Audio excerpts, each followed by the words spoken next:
সরকারকে OSCHR এর সহায়তা চাইতে হবে যাতে স্ট্রাকচার্ড ক্রস বর্ডার কোঅপারেশন নিশ্চিত হয়। এর মধ্যে লিগ্যাল অ্যাসিস্ট্যান্স ও ইনফরমেশন শেয়ারিং অন্তর্ভুক্ত থাকবে যাতে দায়ীরা জবাবদিহিতা এড়িয়ে যেতে না পারে। মূল কথা হচ্ছে শহীদ ওসমান হাদির হত্যার তদন্ত জাতিসংঘের অধীনেই হইতে হবে এবং এই তদন্ত কাজ যাতে কোনো ধরনের বাধাগ্রস্ত না হয়, সকল ধরনের সহযোগিতা এই রাষ্ট্রের পক্ষ থেকে নিশ্চিত করতে হবে।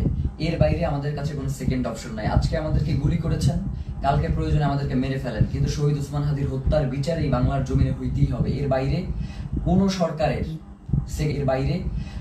সরকারের সেকেন্ড কোনো অপশন নেওয়ার কোনো সুযোগ নাই। তো আমরা আমাদের এক ভাইকে হারিয়েছি, আমাদের কোনো হারানো, এরপরে যদি আমরা আমাদের কোনো ভাইকে হারাই,